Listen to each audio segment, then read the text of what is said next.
pollution prevention and control. And we also are going to have departmental officials now to talk to us clause by clause on the road traffic amendment bill. This is the first of the engagement now with the department on the bill. Then chairperson's business item 3. Members, we have on page 32 correspondence from the Education for Sustainable Development Forum. They're written to us to ask if they could come and brief the committee on environmental education in Northern Ireland. I think that's really going to be quite interesting, and it is important. You know how we, how do we educate our children in school when you have that captive audience in class just to talk to them? So, members, we are also going to visit the Environmental Skills Centre. That's at the Southeastern College. Southeastern College. They asked us a long time ago. I met with them on one occasion, and they sounded have so many different courses on environmental issues. So we are going there in the new year, and I suggest perhaps after we visit the college, and then we'll bring these people in to talk to us about education in schools. I mean, it's slightly different. It's on secondary, primary school level, and we are visiting this college at FE College, but that all ties in. Will members be happy with that? Read. Yep, thank you. Then under Chair's business, item 3.2, at page 33, that's an invitation for me to speak at the Northern Ireland Renewables Industry Group. Members, are you content for us to decline this invitation because it clashes with our own regular meeting is on a Thursday? So I'd love to go, but I have to chair this. Okay, more important things to do. To chair this meeting. Delegate. Sorry? I thought you were going to delegate. We're going to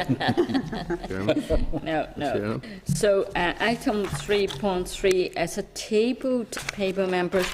This correspondence from the Minister. He has indicated his intention to make an oral statement on transport issues, including the HGV road user levy. And that's reporting back. He's reporting back after a recent North-South Ministerial Council meeting. Okay, the statement will be delivered next week, next Monday. Members, content to note? Yeah. Yeah, this is something new. The ministers used to not to let us know about these. He's beginning to advise us, so I want to thank the Minister too on that. Next one is items. Next one is minutes. At page 36, members content to agree the minutes? Great. Okay, next item, matters arising at page 44. You have a cover note there. Just one maybe particular item I want to bring members' attention to, just item 5.2. It explains a short delay in bringing forward draft proposals for PPS 22 on affordable housing. So members, are you content to note? Great. Okay. Then a separate item 5.3 under matters arising at page 48. That's from the Committee for Culture, Arts and Leisure regarding the progress made so far by the Northern Ireland Environment Agency and the National Museum's NI Joint Working Group in establishing an archaeological archive. And members remember we went to Swords to look at that lovely big warehouse building to keep the archives. So the CAL committee has invited us to join with them on a joint meeting and visit to the Ulster Museum on the 8th of January. What day of the week is that? It's a Thursday. It's a Thursday, okay. The meeting may also include a tour of the museum and a visit to the existing archive facility at Harran Road. And that's where is Harry Road? It's down Airport near, down near the airport. Airport Yeah, direction. Okay, okay. Members, are you content to agree to this meeting? Agreed. And the visit? Great. Okay. Happy with that? Okay. Item 5.4 is tabled. Members, that relates to taxi's roof sign. Peter Weir raised this issue at the Permanent Secretary's meeting in relation to roof signs. And now Peter has given us the letter. He mentioned that a letter was sent to the taxi industry in relation to taxi signs and the roof sign, and also the operation of the single tier from next year. But Peter's not here. I was hoping if Peter can elaborate on this. We are a bit unsure about what the paper he sent us really is from. So Maybe we could adjourn that. yeah, or we just defer it leave that until maybe arrives. Peter comes. He's at talks meetings, but he expects to be here. Yeah, yeah. I think part of the issue was that the department said that no letter had been issued. Yeah. And then it transpires, and in fact, it has been. been. And indeed, I think then they were even asked the question, who has signed that? Apparently, they asked for the rank or status of this person within the department. Okay. They seem to be as vague about it as... We're not too sure if that looks like a letter. No, That's it doesn't what we look like have. it. But No. what name is at the bottom of it, Chair? There's a vehicle policy branch, Michael O'Neill. There is, yeah, a name there, but it doesn't look like a letter to me. It looks like some sort of a circular or something out of some a pack of It something. doesn't look authentic anyway, Yeah. no disrespect.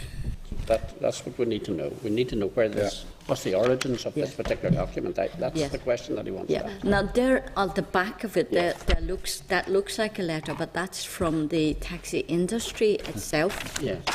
to taxi drivers. So, yes, Ian's sitting there. Ian, can you come forward and maybe just shed some light on this? I think we have sent this to you. Members, I think you have that tabled, is that right? They have it tabled, members, yeah. Table paper, and that's 16, 16, 17. 16, 17 members.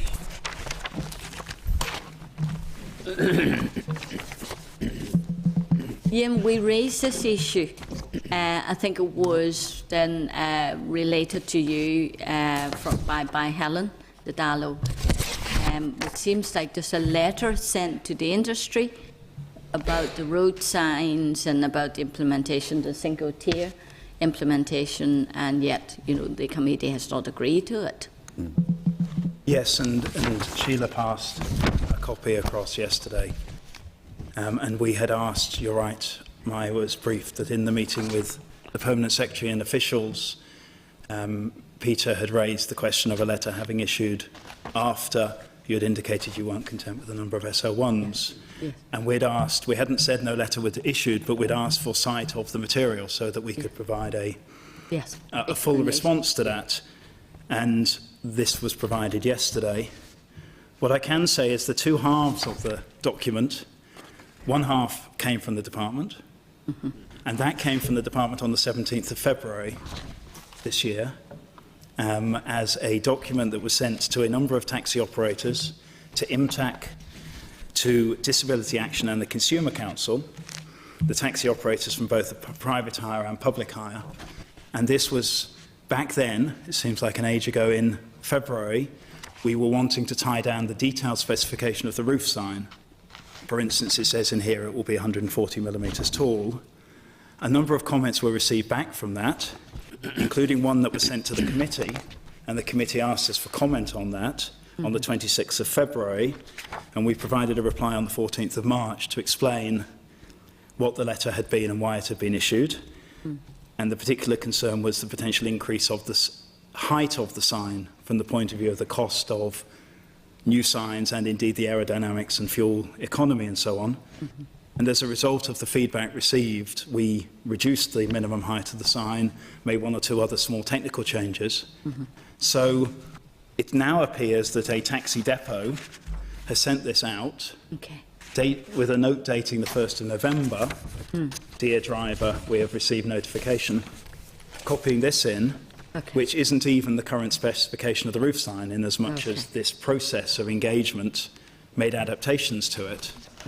And it appears those 2 documents have travelled together and have led to a collation of the 2 documents as this now being a current departmental document.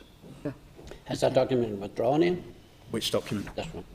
No, that was a letter issued to a range of operators and industry stakeholders in February. They replied. It's consultation, really. They replied in late February, early March, and we have tweaked the roof sign specification. So that document is superseded then? Superseded by. It served its purpose. Responses were received, and we thought nothing more of this particular document. In retrospect, there was no date on it. That was in the covering email. But that has been put together, and in a sense, there's a slight concern that a taxi depot is now sending this out. When well, we are trying to, for the purposes of trying to go back to the taxi depot in question, and at the very least say, well, actually, this detailed specification isn't current anymore. We haven't been able to track down which depot it is. So if Peter were able to guide us on that, it may help us avoid any miscommunication, let's put it that way. Have you any idea how many of these was sent out? You've no. It looks like a depot has sent it to each of their drivers because it's entitled or starts Dear Driver. So that it depends how many drivers the depot has. It could be half a dozen, it could be 100 or whatever. So, Chair, this document was a legitimate document at the time. Yes.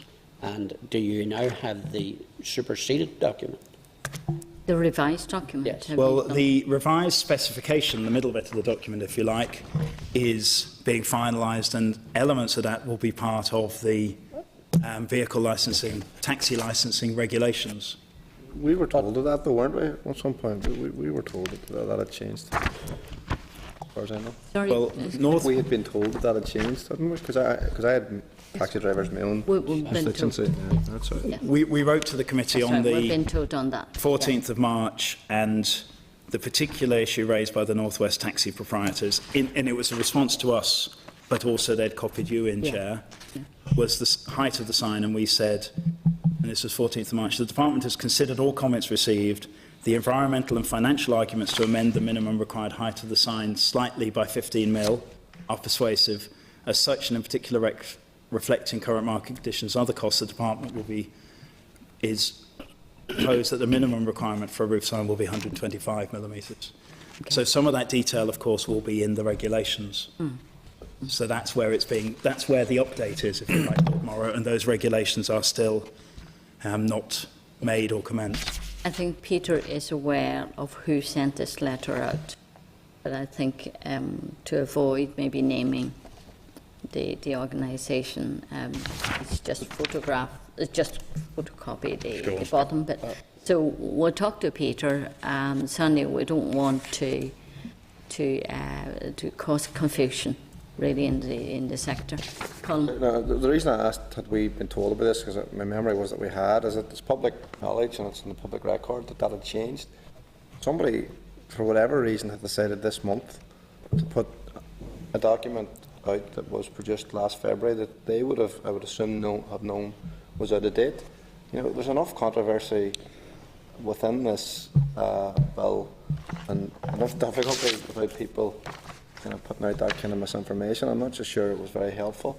No, I think it needs to be pointed out. Yeah. We had taken a conscious decision, aware of a number of committee members' concerns, not to communicate with the taxi industry in a proactive way. If they come and ask us an individual depot, we'll give them an update.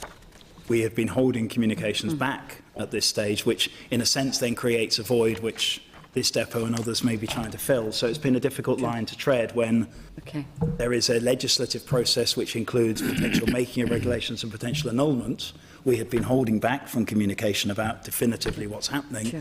to allow legislative space. But of course, drivers must be asking depots what's happening, and the depots put this out. Yeah. So we're very happy to meet with depots and try and clarify, whilst we are at all times clear that the legislative process is not complete. Yeah. And we can't therefore make definitive statements. Yes.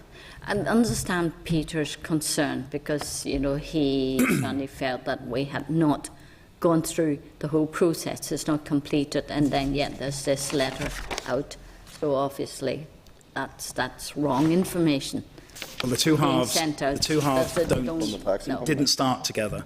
No. We were intending, Chair, we had made a note to reply formally in a DALO letter out of the Permanent Secretary's meeting. Maybe Sheila can advise in due course whether that's needed in light of, A, this briefing, and B, Lord Morrow has an Assembly question down, number 39,000, exactly 39,000, on this, and that will be formally in the record when Sure. that's answered. Chair, just to try to tidy up the confusion, whoever the source of it is, has anything happened between February and today by way of communication to supersede this communication in February? In terms of the detailed specification of the roof signs, or more generally? Yes.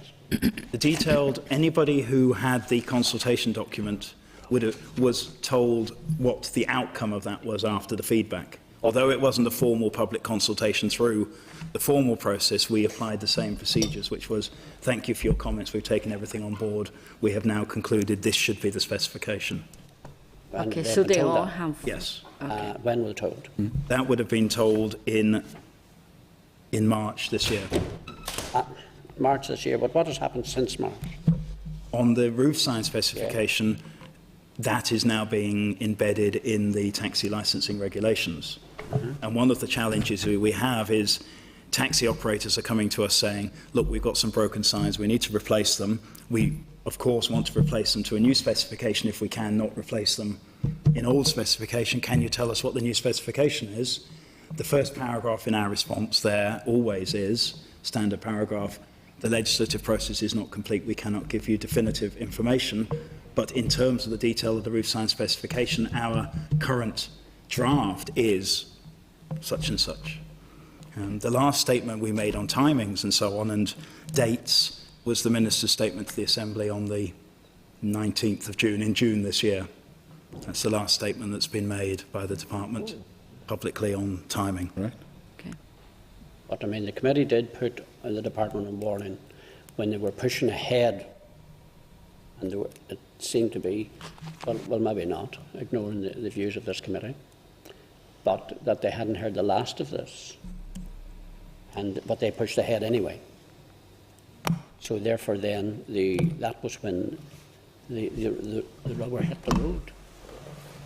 Well, the Minister came to the committee in June and spoke to his written statement, Yes. indicated what his intentions were. Committee members, including yourself, Lord Morrow, raised a number of concerns and stronger, maybe, opposition to elements of that. Which were ignored, of course. But he has the right to do it, yeah? The Minister has the right, the committee did pass the SO1 for those regulations, or was content with the SO1. The Minister has the right to make the regulations. Since June, we have been working on the detail of the drafting and legislative scrutiny. When that is complete, Minister will decide finally whether to make those regulations. If they are made, a prayer of annulment process exists for any member of the committee or the Assembly to follow through that legislative process. But I believe the Minister's up in a couple of weeks. Yes. But his last statement was he intended to progress this, and he gave reasons in that statement for so doing. We, the Department, are honouring the committee's request for more taxi material not to be brought forward at this stage, so we have not come back with any other SO1s or any other documents around taxis honouring the committee's request. Okay, at least that's cleared up, members. That okay? Chair, just a final point, because I mean, sadly, it's gone on too long, and I mean, the Minister's well aware of the situation. Minister was here for, and obviously, I hope that Ian backs this and takes it back to the Minister. There's one outstanding issue, and if it was resolved in relation to the taxis and stuff, the rest of the stuff can go on ahead. So we all know where we are with it, but I mean, it's a sad reflection on all of us collectively. This has gone on so long. It's a very sad reflection. It's taken this amount of time, and everybody's well aware of the issues. So the sooner we get that matter resolved, no matter what the outcome, we certainly need a piece of legislation to come through this committee here. And the Minister's aware of it, and they're aware of it, and we're aware of it. And the sooner that, because we've wasted now 20 minutes talking about reef signs here. There's one outstanding issue needs to be addressed, and people are well aware of it. So the sooner we get that, do get that sorted out. Appreciate that. Come back. Thank you, Ian. Members, we moved on. Page 67, there's consultation on proposals to amend UK guidance. All right. Right. Sorry. Okay. Oh, one more item missed out. Item 5.5, tabled. It's correspondence from Community Transport Association in relation to volunteer car drivers. Members may remember last week we got a response from the department to some of the issues raised previously by the CTA, and then we sent the departmental response to CTA and Volunteer Now. But this letter brings forward further queries. Members, are you content if we forward this correspondence to the department for them to follow it up? Yes. And we'll wait for their response to come to the committee. Okay, next item, consultation and proposal to amend UK guidance. Nope. Regarding the definition of portable batteries, at page 67. Members, are you content to request a synopsis of responses? Okay. Then item 7, synopsis of responses to the consultation on George Best Belfast City Airport Planning Agreement notification at page 70. We originally were briefed by officials on the 27th of February this year on 3 consultations on the proposed modification. The department received 65 responses, including 28 individual respondents and 16 consultees. Of the 28 respondents, 13 of these objected to the notification, 11 were supportive and 4 were neutral. The department has written out to the Planning Appeals Commission asking it to reconvene the public inquiry, which will open on the 23rd of March next year. Members, are you content to note the synopsis pending the outcome of the public inquiry? Okay, Yeah. thank you. Then refer members to a tabled letter from the department setting out its timetable for sending SL1s to the Committee on Proposals for Planning Reform and its transfer to new councils. Members, are you content with looking at this? But also, members, obviously, any of the SL1s we want to bring the committee to give oral presentation, we can ask for that. Yeah. So if members want to have a quick read of that.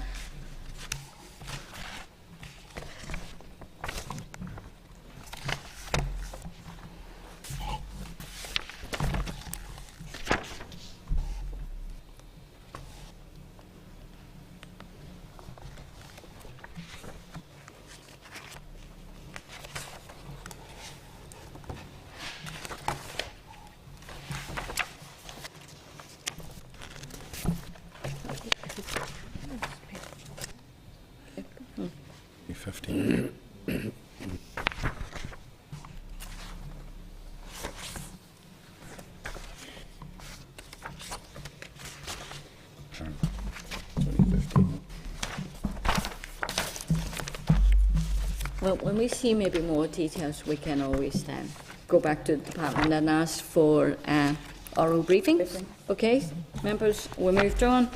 We've a lot to go on today. Right, so members, we are now looking at two SL1s, both relate to the transfer of planning to council. Item 8 is at page 79. Members, that's the planning statement of community involvement regulations NI 2015. The purpose of the ROO is to make provision for the preparation requirements of local development plans. The ROO will be subject to the negative resolution and is proposed to come into operation on the 1st of April 2015 when the councils come on board. Members, should you content for the department to proceed with making the ROO? Yep. Content? Yeah. Okay, next item also is on planning. That's a planning local government, local development plan regulations. The purpose of the ROO is to set out the form and content of a council statement of community involvement. The regulations also provide for a discretionary public consultation on the statement and the procedures for its agreement with the department prior to making it available for public inspection. The ROO will be subject to the negative resolution and is proposed to come into operation on the 1st of April 2015. I think members have been given a briefing on all this previously. So overall briefing. Yeah. So members, you content then for the department to proceed with making the ROO? Right. Yep. Okay. Members, next item is draft statutory ROO at page 106. This is pollution prevention and control regulations, and we're going to get a briefing from the department. This ROO was previously considered, but it was withdrawn by the department on the advice of the examiner of statutory ROOs. The department has subsequently relayed the ROO. The ROO is subject to the draft affirmative resolution procedure and is provisionally now scheduled to come to the Assembly on the 2nd of December for a debate. So if I can welcome Bruce Harper, Environmental Policy Advisor, and Dan Kennedy, Policy Advisor. Just remind everyone that this session is being recorded by Hansard. Members, have you any comments? Or maybe the two gentlemen can give us just a very quick briefing on the issue, please. Thanks very much. I'll just take you through very quickly the background to this set of regulations. Basically, it stems from a European directive in 2012 on energy efficiency. The Commission had determined that they weren't going to meet their target of a 20% reduction in primary energy by 2020. So they brought out this directive, and largely it will be taken forward by DETI. The reason DOE are taking forward a small part of the directive is that we already regulate, to a large extent, those installations who are affected. In most cases for air quality, but in some cases for energy efficiency. So the regulations will affect anybody with who has a large heat users, so anybody over 20 megawatts. To put that into context, that's 10,000 kettles. So it's large heat users, dairies or power stations, hospitals, universities, or things like glassworks. So what they will have to do is they will have to undertake a cost-benefit analysis on either cogeneration or getting somebody to use their waste heat by piping it to somebody else who has an economic use for that heat. There are some exemptions. We work closely with the other developed administrations in England and Wales. So if you have only a very small amount of heat, you won't have to do a cost-benefit analysis. Or if you have the heat, but there is nobody within a reasonable distance that you can economically transport that heat to them, you won't have to do the cost-benefit analysis. We estimate that this will affect around 22 installations over the 10-year period from 2014 to 2024. Are there any questions? What's the cost to the industry, to those organisations or institutions?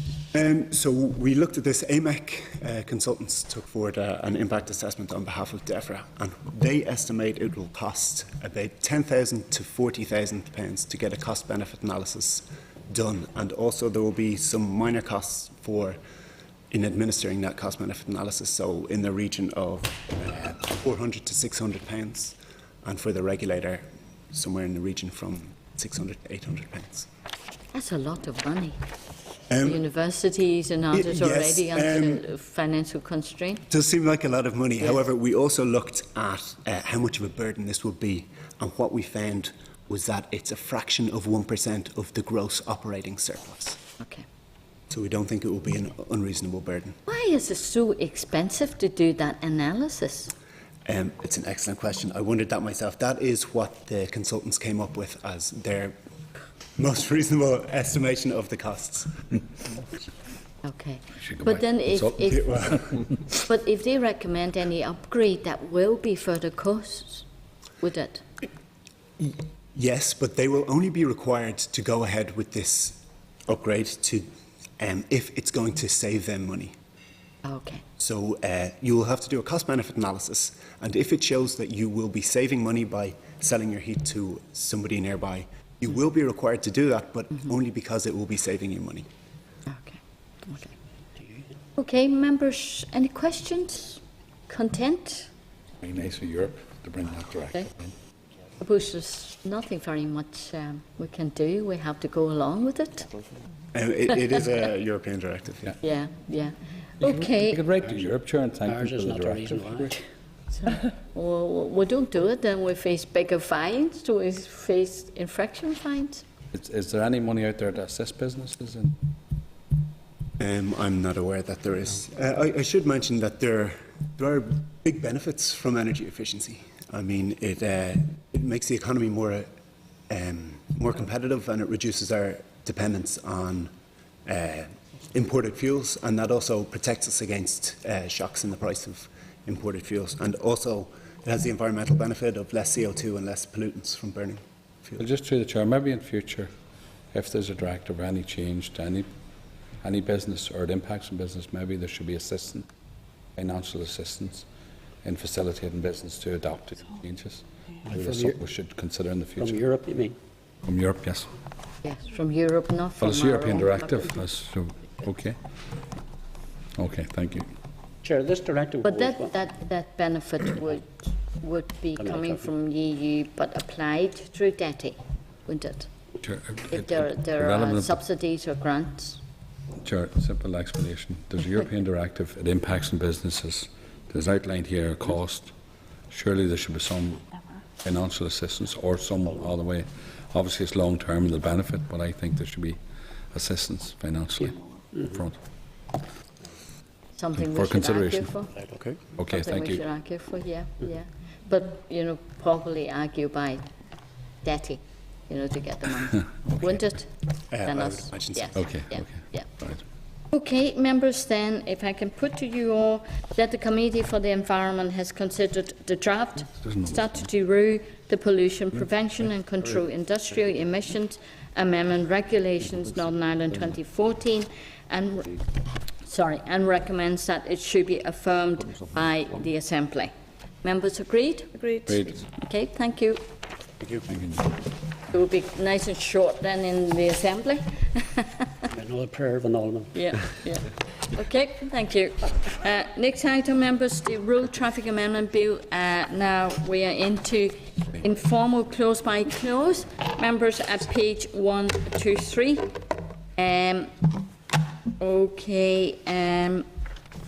The session is being recorded by Hansard for the report on the committee stage of the bill. So we are going to have Ian Greenway back. Ian, Director, Road Safety and Vehicle Regulation Division, and John McMullen, Road Transport Legislation Branch, John Brogan, Road User Behaviour Policy and Strategy Branch, Donald Starrett, Road User Behaviour Policy and Strategy Branch. For each clause, I would just very briefly remind members of the issues that have been raised. And this is only an initial consideration, of course, of the clauses to establish if you need any further information, and if you think the clause may need to be amended, or if you require any other information from the department. You're all very welcome, members. Okay, yeah, that's fine. Just want to welcome you all here, and nice to see you all again. Yes. So, Ian, you're going to have a very quick, brief overview. Yeah. If that's okay, Chair, it may just be helpful to members to plant ourselves as to how we've got to here and the provisions in the bill before we look at individual clauses. And as you say, our focus today is on part 2 of the bill, the drink driving provisions. The Department consulted on drink driving policy back in 2009, with a subsequent consultation on the draft clauses in the bill in 2012. The clauses, which were broadly supported in the consultations, provide the enabling legislation needed to establish a new drink driving regime. The bill's main objective is to save lives and prevent serious injuries. During the period 2009 to 2013, 58 people were killed and 387 seriously injured by drivers impaired by drink or drugs. The impact has been most keenly felt in rural communities. 79% of the fatalities and 51% of the serious injuries occurred on rural roads. Evidence strongly indicates that impairment due to alcohol begins at levels lower than the current drink drive limit, and that young and inexperienced drivers are particularly vulnerable. Over that same period, 2009 to 2013, drivers aged 17 to 24 were responsible for 45% of all deaths and 39% of all serious injuries where driver or rider impairment through alcohol or drugs was deemed to be the cause, with impairment through alcohol being the factor in most of these cases. We will, I'm sure, come to the details of the provisions shortly, but the key elements of this section of the bill are as follows. Firstly, 2 new drink driving limits, a main limit of 50 milligrams of alcohol per 100 millilitres of blood, with a lower limit of 20 milligrams for learner, novice and professional drivers. Secondly, a new graduated penalty regime with provision for fixed penalties for first-time offenders with lower levels of alcohol. Thirdly, new powers for the police to set up roadside checkpoints. And finally, automatic referral of offenders onto an approved drink drive rehabilitation course with a view to correcting inappropriate driving behaviour at an early stage, unless the judge decides this is inappropriate. The package of measures, and I think it does need to be viewed as a package of measures, is designed to create an effective deterrent to drink driving. The clear message is that drink driving will not be tolerated and that offenders will be caught and dealt with appropriately. I hope that provides the committee with a brief overview before we move into the individual clauses of this part of the bill. Okay, members, you have the responses from stakeholders and also the department's response on page 123 in a table format. So if I could just start, I think clause 1 is certainly very straightforward. It just defined expressions used in the Act. Members, have you any further issues which you wish to raise? No? Okay. Clause 2 to 15 set out amendments to existing legislation that revise the drink drive limits and penalties, making greater use of existing rehabilitation courses for drink drive offenders, provides police with additional enforcement powers, and remove the right to choose which specimen be used for analysis in certain circumstances. Clause 2 is the first one we're looking at, members. It replaces the existing prescribed drink drive limit with 2 new limits applicable to different categories of driver licence holder.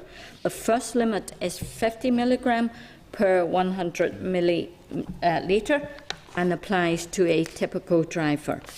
The second limit is 20 milligram per 100 millilitre and applies to specified person, including learner and new drivers, qualified for not more than 2 years, and a range of professional drivers.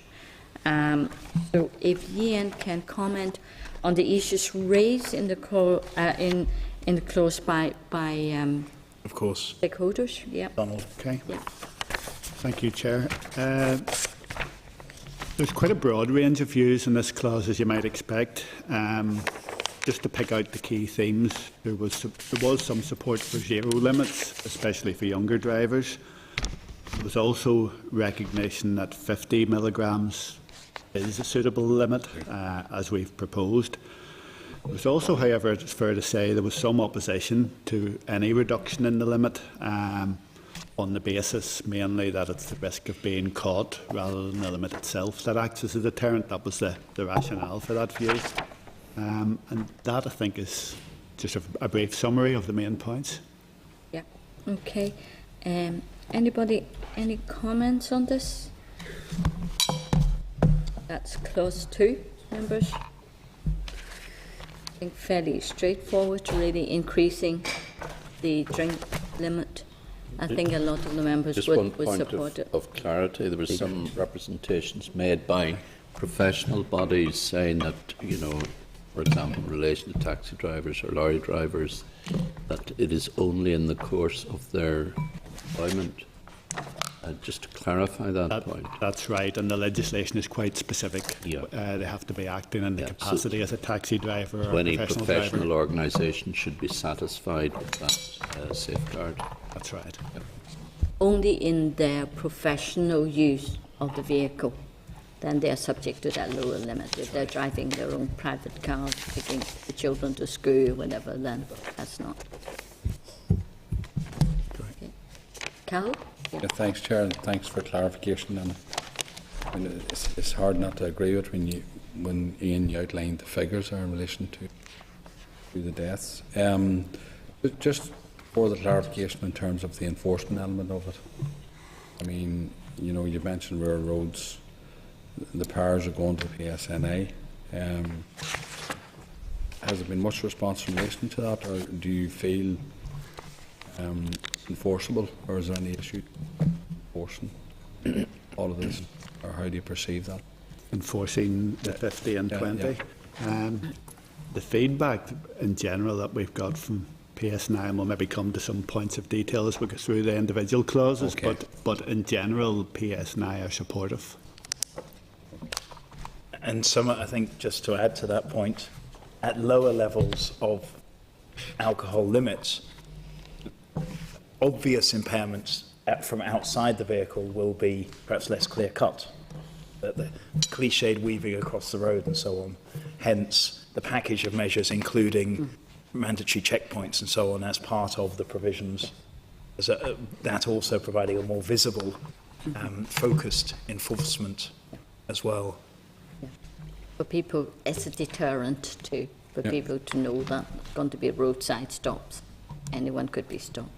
And they could be required to provide a breath sample without the constable needing reasonable suspicion to require that. Yeah, that's right. Which is currently the case, isn't it? You have to have that justifiable suspicion for you to stop someone, or if someone's involved in a collusion. Yeah. Okay, members, we'll move on. Chair, just Oh, sorry, a lot more. and it's good to hear that the police are supportive, and I think it was mentioned, but I just missed it. Do they have they satisfied that they have the capacity to enforce?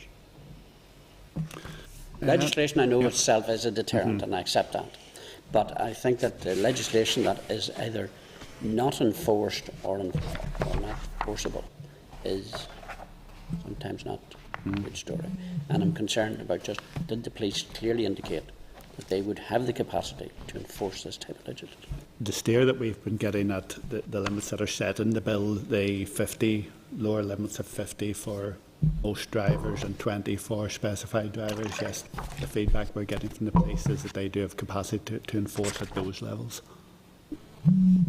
Well, because we're hearing different things then from the Chief Constable about the PSNI's ability now to not. I think it's wrong to say that not to be effective, but we know the present financial climate we're in. We know the announcement that has just either been made today or yesterday in relation to policing, and I have some degree of concern about the inability or the capacity, rather, to enforce. One feedback that we were getting from PSNI was that if there was to be a universal 20 milligrams across the board for all drivers, that could change the picture, and that potentially could cause difficulty in enforcement and could introduce a focus on lower levels of impairment, maybe to the detriment of higher levels, focus on higher levels. Thank you. Okay. No more questions on that? Okay, then we move on to clause 3.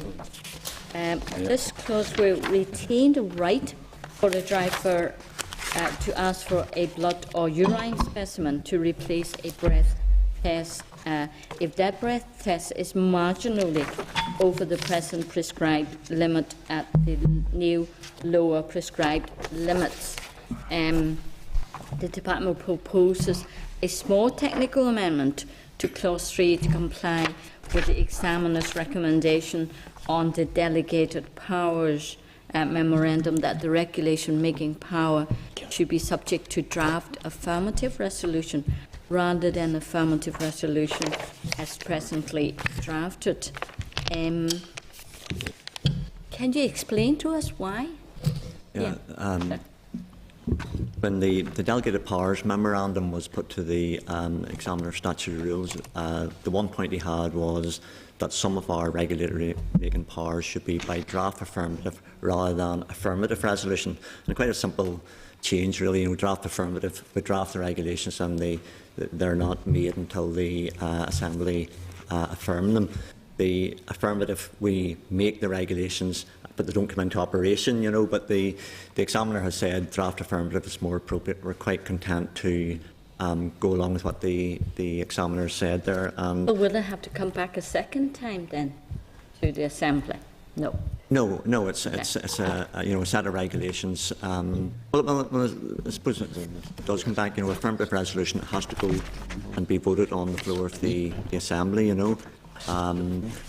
But it's just a technical, whether it's draft affirmative or affirmative resolution, and it causes a small technical amendment to 3 and a knock-on to a couple of other clauses later on as well.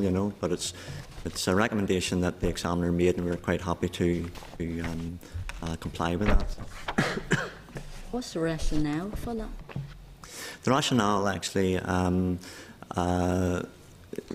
the reason we had affirmative resolution was that was the existing legislation, but I think we're moving now more to draft affirmative resolution in all our sort of affirmative.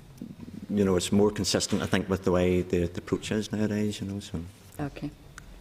Members content with that? Okay.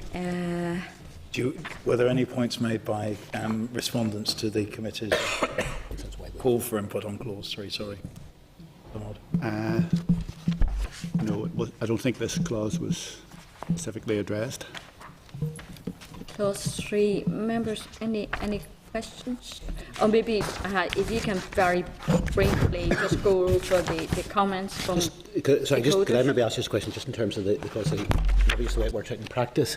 I can understand the sort of rationale that says if you're just over, that you can then ask for this sort of second test. But I mean, from a technical point of view, does that mean that there's a possibility that, say, somebody was just very marginally over, that by the time then they take what is effectively a second test, they'll have gone under, and you get different results purely on the basis of from a time factor side of it? I mean, so it may not necessarily be purely measuring what the position was at the time of the incident, or what's the sort of practicalities of that?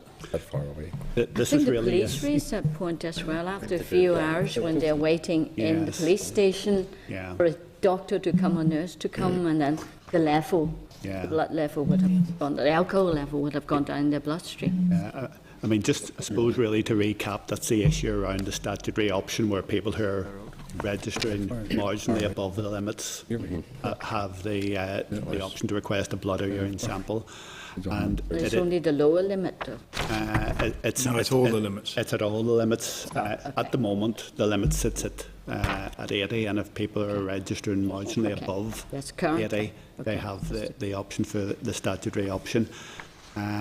That is something that the department did look at the possibility of removing that statutory option. The reason it's been retained at this point in time is that we had got legal opinion which suggested that its removal may run contrary to Article 6 of the Human Rights Convention. Okay. Now, as things stand, we're actually seeking further legal opinion on that, and we may well bring that to committee later in committee stage. Still waiting on that view. I think that in response to your direct question, Peter or Chair, I can't remember which asked it, in that intervening time period, you'll recall the TTC presentation with the liquids and so on, an alcohol level may rise or it may fall, depending on time and what you've eaten. And you can't be certain that the level will be going down. You can't be certain, but time generally will be lowering the level. I think when PSNI were here, they raised the practical implications of somebody exercising that right is that the checkpoint by the side of the road has to be closed often because an officer has to escort back to the police station and so on. So there is a knock-on operational implication for the police more broadly, not just with that individual. And it may be worth pointing out that no other signatory to the convention has this statutory option.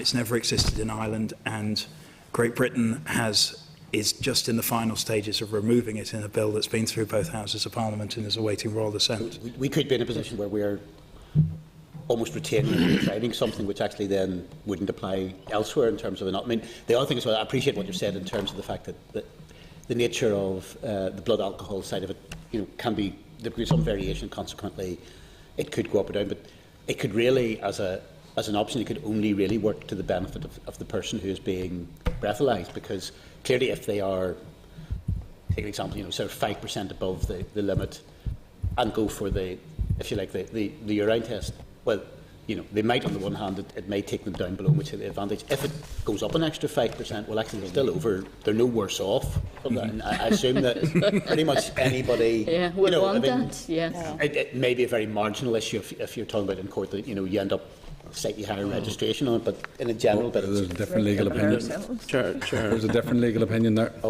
Chair, just in relation to that, I mean, if it does go up, I know that the consequences are still serious, but if it goes up, the chances are that the penalty imposed could be higher, and so you have to weigh these things in the balance. Now, the other point I make is this: a breath test, as far as I know, and I'm subject to your expert opinion on this, breath test is not as accurate as, for example, a blood test.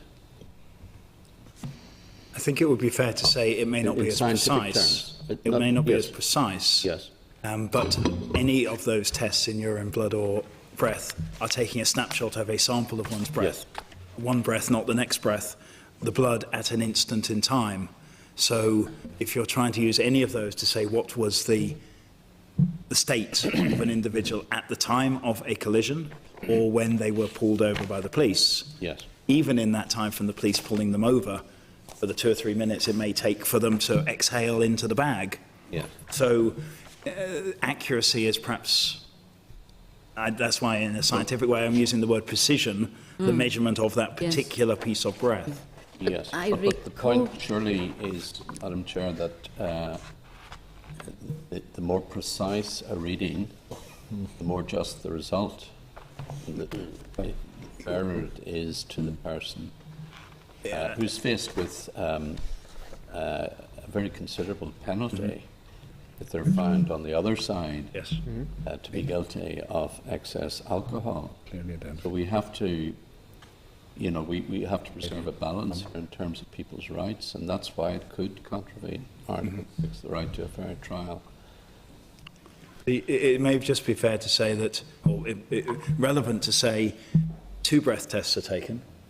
and it is the lower of the two readings at the side of the road that is used. So there are a number of safeguards, a number of balances of benefits of the doubt, might we say, already within the current systems. There's a preliminary breath test currently, and then two evidential breath tests.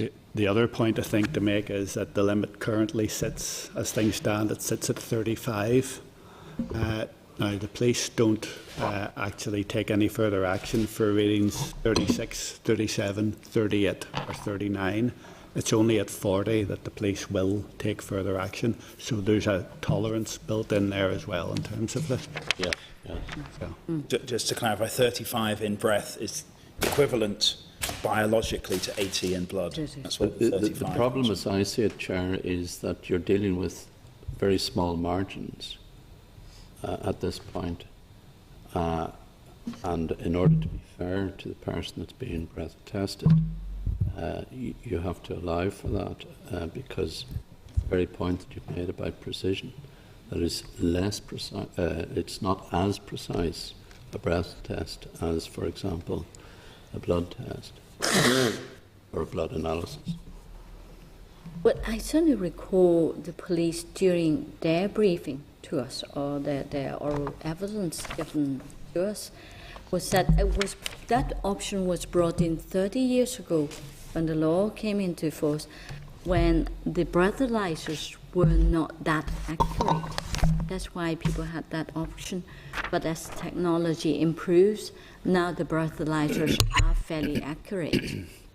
And so they kind of see that maybe as being unnecessary. I think the feeling, the PSNI view would be that the combination of the more reliable equipment and the built-in tolerance, this 35 to 39, where they won't take action, that combination would justify removal. The option, I think, would be the PSNI view. So are you considering changing this? Or? We have one legal opinion at the moment which suggests possible contravention of human rights, and we're waiting on a second opinion. Sorry, say it again? Sorry, we're waiting on a second legal opinion as things stand. From where? Second? We have to seek that through our departmental solicitors. That's sourced through solicitors. Okay. Okay, well, we'll wait and see. Suppose I can understand your argument that if it's so close to it, perhaps people need to have that right to challenge. Yeah.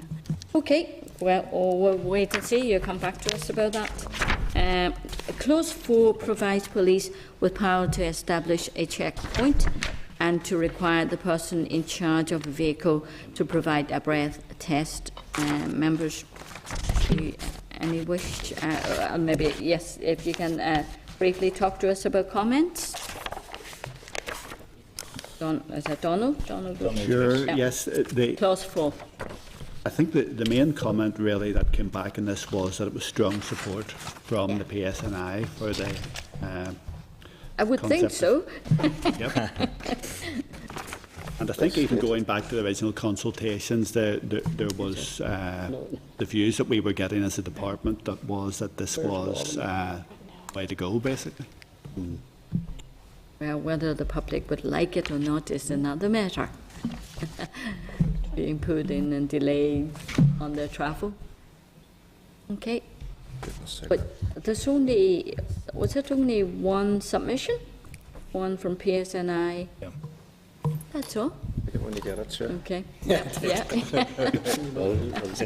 Okay. Any questions, members? No? Move on. Okay. Clause 5 contains a number of further amendments to facilitate a new power to establish a checkpoint and require a breath test. No issues were raised on this clause, members. Any further issues? Pam, you want? No. We moved on then, members. You brought a content then with this clause? Okay.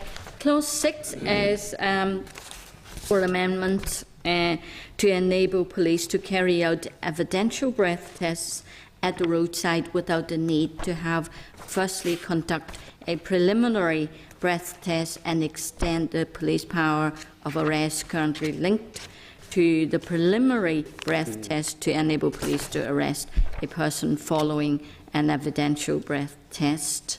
I know the police talked to us about this. Can you maybe explain again what does it all mean? It sounds so complicated. Okay.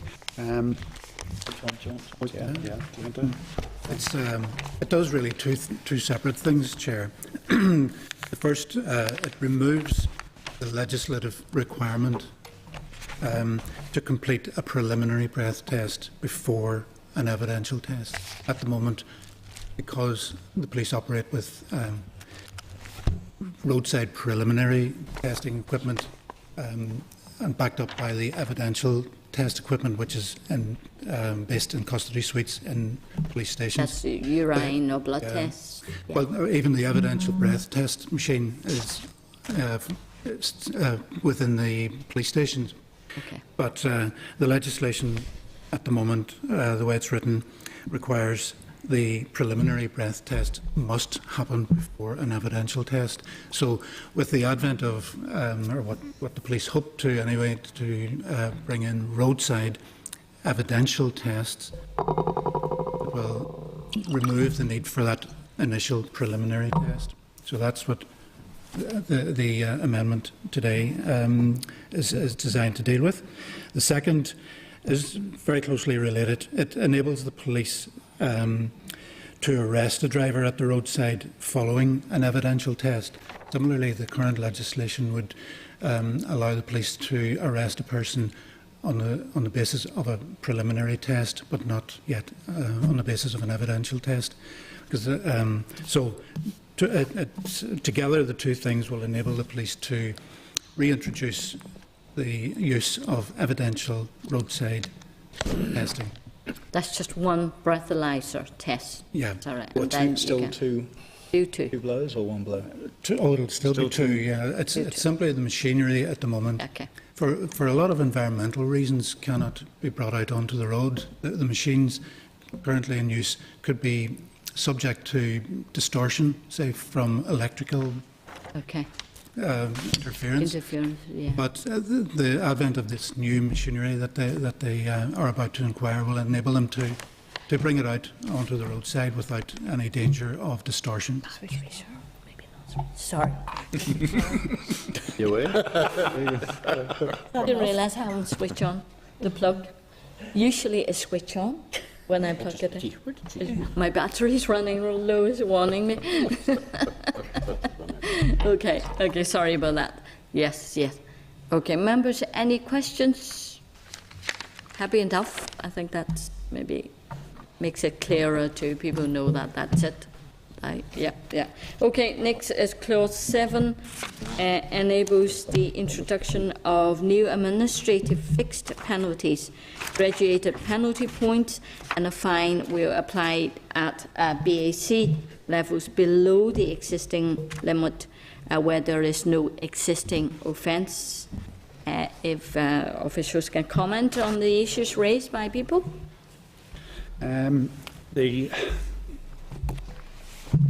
Just maybe to talk a wee bit about the rationale for that.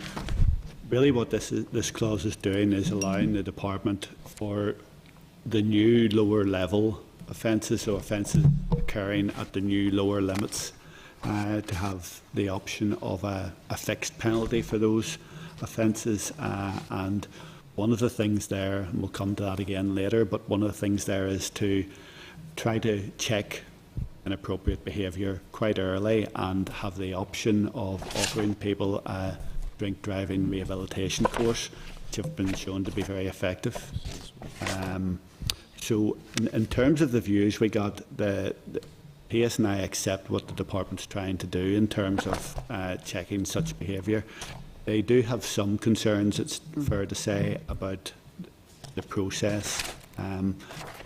This would be a scenario where you maybe someone agrees to the initial penalty could be 6 penalty points plus a £200 fine.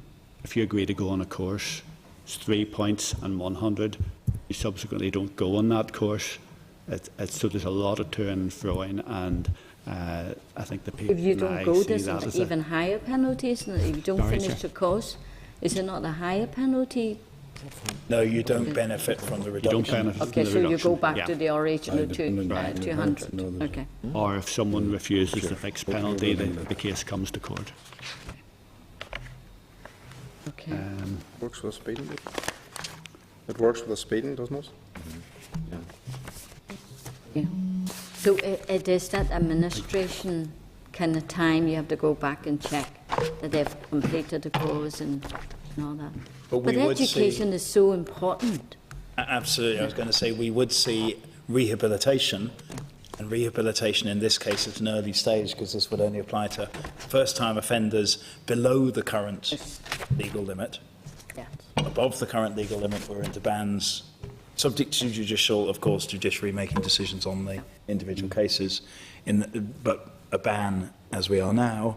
But this picks up points Lord Morrow made quite strongly when TTC came with their beakers and so on. How do we get to people before they cause damage to themselves or to others? So this rehabilitation option of attending a course, which, as Donald says, the evidence shows is successful, in many cases, not of course all cases, we see as very important, and accessing that through this route, we need to make the administration work as smoothly as we can, but we think the overlying benefit of rehabilitation is greater than the administrative tangles that could be caused. Yeah, but this is not a temporary measure, though. I mean, yes, we're saying it is, yes, you get that penalty because we're now changing the limit, we're lowering the limit, and you're not aware of the lower limit. So, well, in a way, you are saying that, you know... We're saying for offences below 80 milligrams, below 80 milligrams. They will not be for first-time offenders, subject to judicial discretion about aggravating circumstances and so on. The starting position would be a penalty points. Now, of course, 6 penalty points on somebody's licence if they have 2 speeding offences on there would disqualify them. Yes. But in a way, you're also saying because we've changed the limit, so, you know, we're doing this so that, you know, kind of with bedding in, there's an element of that for the idea, you know, we have lowered the drink limit now. So you get that slight kind of allowance that you only pay penalty. And how long is this going to last for, though? That's what I mean. I think it's more a recognition that it's a lower level offence. It's not that we see this as a temporary measure or a bedding in measure. It's more the fact that at these lower levels that it's and for first-time offences, Ian says, that it's more appropriate to deal with that through the course and the penalty. We'll give you a warning, and It's also a very common way of dealing with lower levels of alcohol through other member states. It would be very unusual, and I'm not aware of any other member state who would impose a disqualification at lower alcohol levels, you know, of 20 or 50. I think we have to temper that slightly by the fact that Scotland is doing exactly that, because Scotland, the committee may be aware, is lowering its drink drive limit imminently within days or weeks, but it doesn't have the power under the Scotland Act to amend the penalties. So it has no choice but to disqualify at the lower levels. But that is an anomaly due slightly to the constitutional settlement. But John's right. Elsewhere in Europe, there is this sense of graduation. The same thing. Sorry, Pam. Oh, sorry, Pam. Thank you, Chair. It sounds sensible to me. I suppose. Is it more? In my mind, it would be described as kind of permanent, ongoing education, really, in a way. So it would need to be permanent, because, you know, every year we'll be learning to drive and getting their licences, and, you know, that's ongoing. So I think it's something that would have to be permanent, and it sounds very fair and measured, and sounds like a sensible goals. Okay, Alban? Thank you, Chair.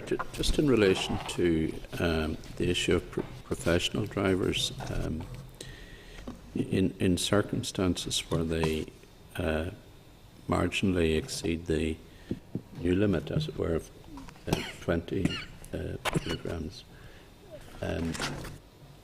Would they be subject to disqualification, or could they be subject to disqualification?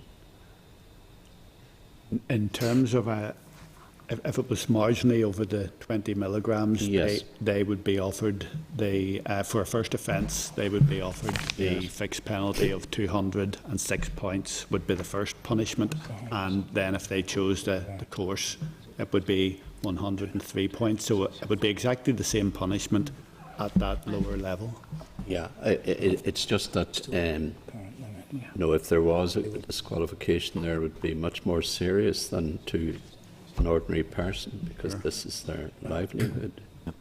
That'd be very disproportionate. I just wonder how the courts are going to deal with that. Well, it would be, as I say, for the first time offence, and at those low levels, disqualification wouldn't apply, provided that, of course, that the fixed penalty was accepted by the driver. But you see the point I'm making, Chair, that it is a much more serious, it has a much more serious impact on a professional driver.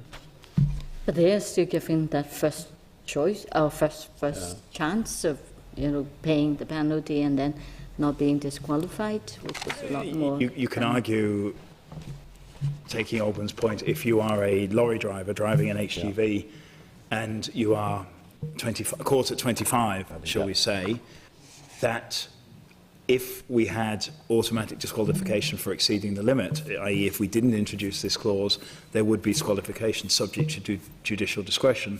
Here we are saying for a first-time offence, and subject to there not being sufficient other penalty points on that licence for other speeding and seatbelt offences to tot up to 12, the licence would not be lost. But a second-time offence, in the later clause, would be an automatic default sentence of a three-year ban. What we also have found is that in some analysis we did of judicial decisions under the current law, is we have found a range of judicial discretion being applied for first-time offences and indeed for repeat offences, whereas in current law there are particular sentences and minimum sentences. There is a significant amount of judicial discretion being applied. And what we are finding, for instance, is very, very few drink driving offenders these days receive a fine. The disqualification is deemed the punishment, if you like, rather than the financial penalty, which isn't dependent, in a sense, it's dependent on ability to pay. Well, the amount, the punishment that creates depends on people's income and so on, rather than the crime, if you like.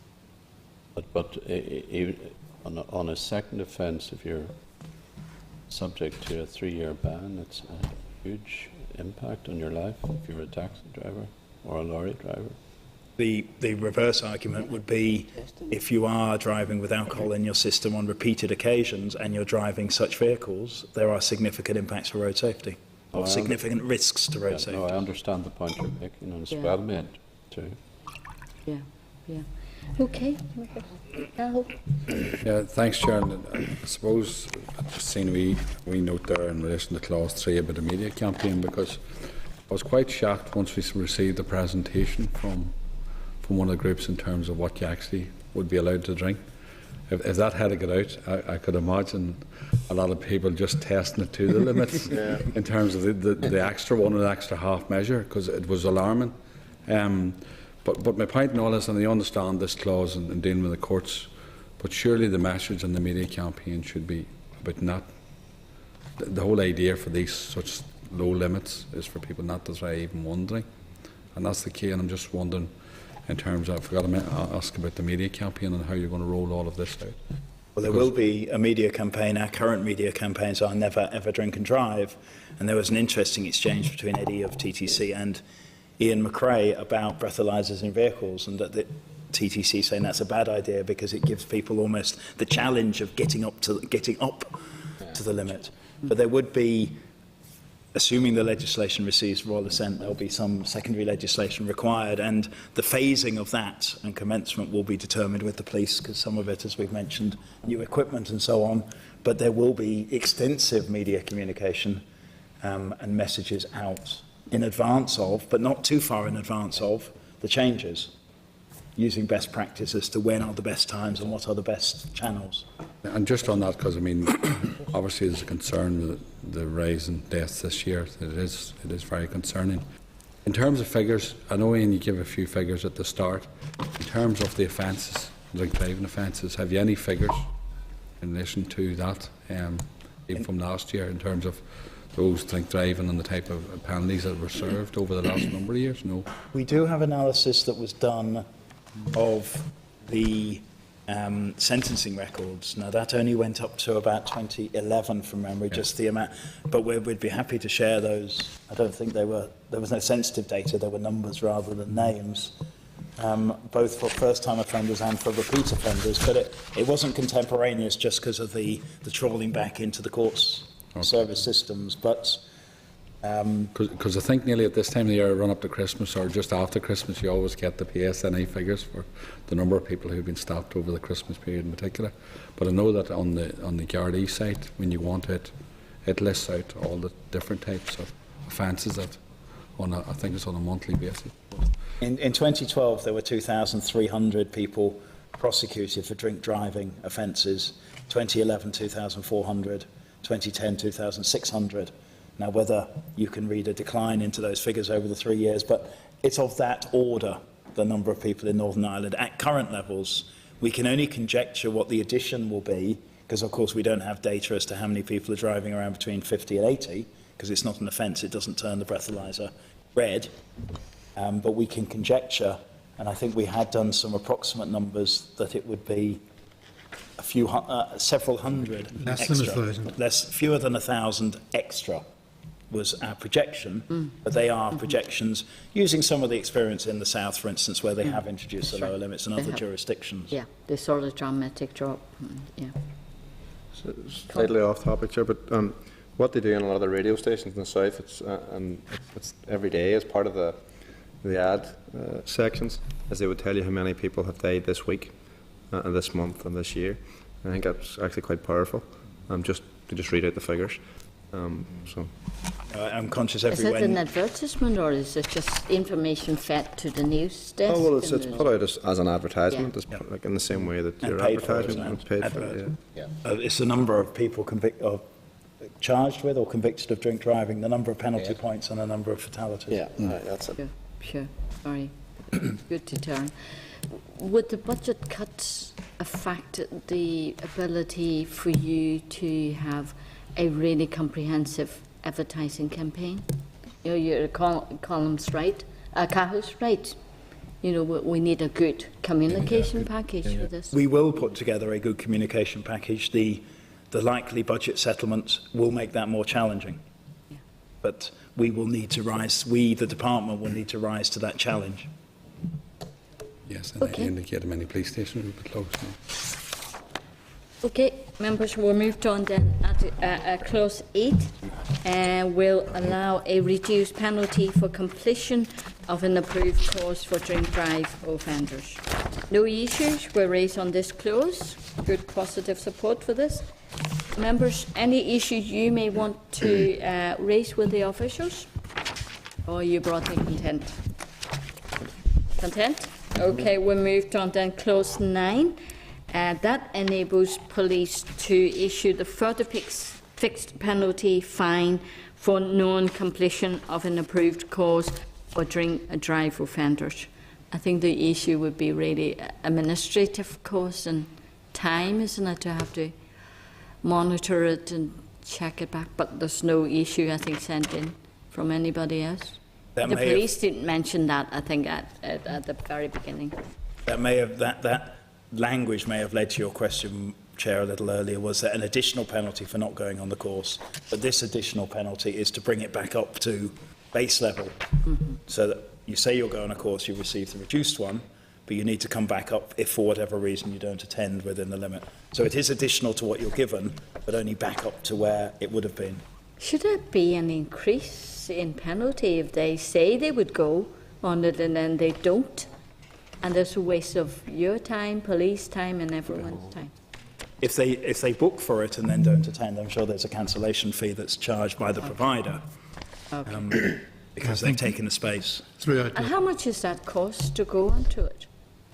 £155. Oh, right. With a reduction for A concessionary fee, that's what I'm not sure of. 110, I think, John.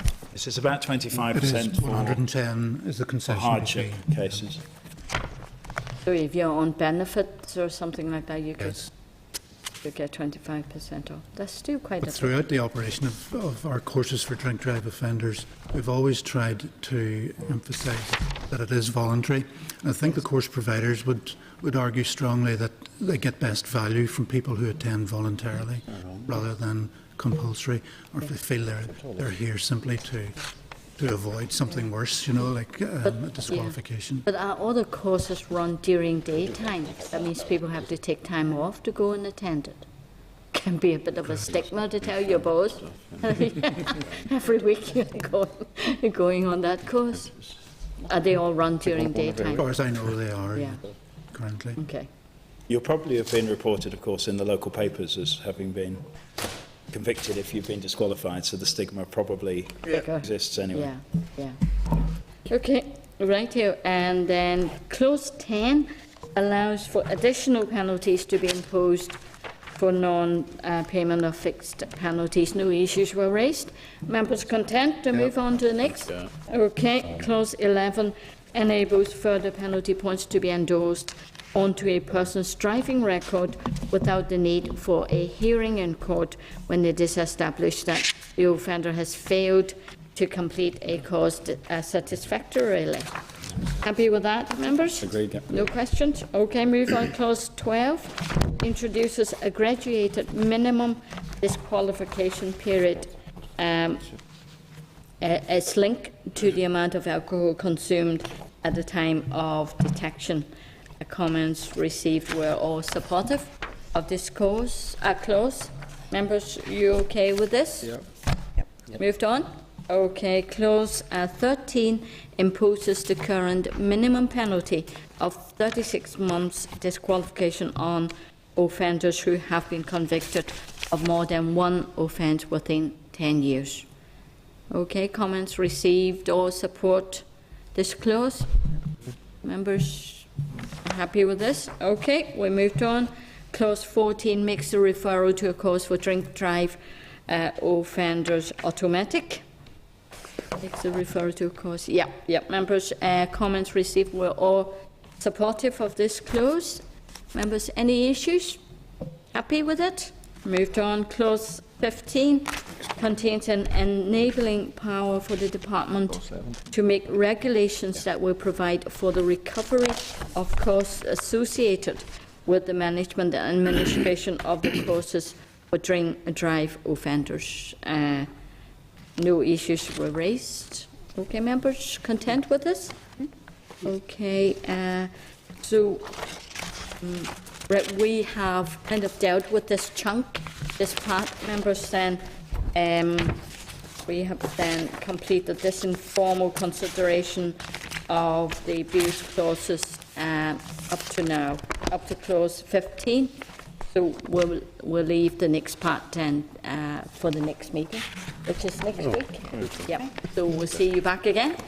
I will be here and then with different colleagues on the Okay. Well, thank you very much the next indeed. part. Yeah.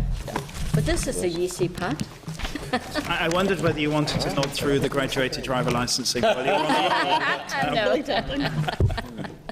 I take Okay, it from Peter's laugh that the answer was probably not. Not until next week. See you next week. We'll see you next week. Okay, members, correspondence is at page 215. You have a list there. Members, so you content to note items 12.2 and 11.2. Yep. And there's a tabled correspondence at page 25 of your tabled pack, and that's correspondence from the Minister on the partnership panel. The first meeting will be held on the 2nd of December. The executive has agreed the makeup of the panel. So members, are you content to note?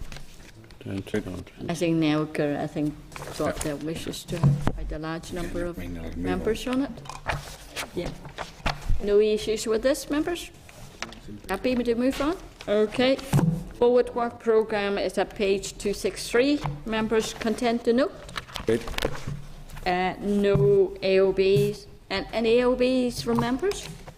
Nope. Sure, maybe just one point, I don't know, candidates emulate the AOB in the work programme.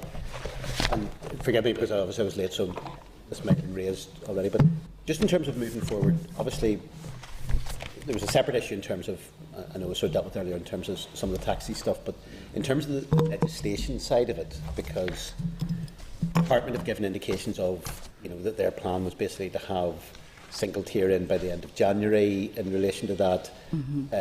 There's then an issue, obviously there's been concerns raised in relation to that. Can we check out what the situation is? I'd be concerned if there was any attempts maybe just to bypass the committee in that regard, presumably on the basis then of it would require some level of SL1s to be brought in. Maybe this is we did ask that more or less. Apologise. Yeah, no, it's okay.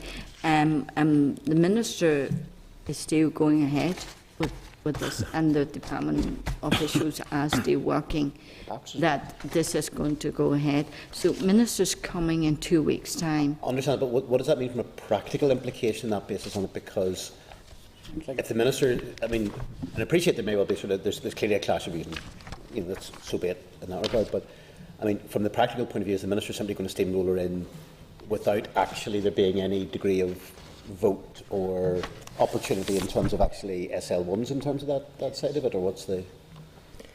Can we get that a little bit? That might be something that we know find out in a fortnight's time or whatever. But I'm trying to just establish what. Ian indicated that the Minister may go ahead and lay the rules, and if the committee wished to pray against them in the Assembly, that would be their right to do that. I understand. And I think if that was a route, again, I would prefer. Obviously, I think a lot of us would prefer a situation where we're able to reach some degree of agreement on it. What would concern me is if it simply was a question of the Minister trying to change things without actually changing any rules in that regard. Maybe he's not in a position to do that, and that sort of thing. That's just we sought a bit of clarification on the basis of what procedurally needs to happen.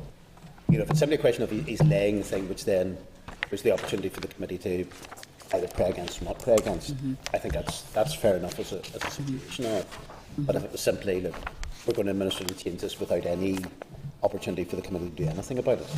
That won't be the case. No, we've noted a number of the SL1s. I think they're still finalising some of them. I think the Minister can simply lay the rules if he chooses to do so. Yes, but at least if he lays the rules, presumably, would that mean then that the committee could still, for example, decide if a prayer annulment or pray against them? I'm just saying that there is at least whatever route is taken, and whether it's maybe the committee either reacting or being proactive in terms of that. There is at least the opportunity from that point of view of the committee to take, if it so desires, a particular course of action in relation to that. That's all I'm doing, that we're not, if you like, completely divorced from the process, and that's just the reassurance I'm seeking. Okay, next meeting is next week, members, same time, same place next week. Okay, thank you very much. Thank you. Sorry.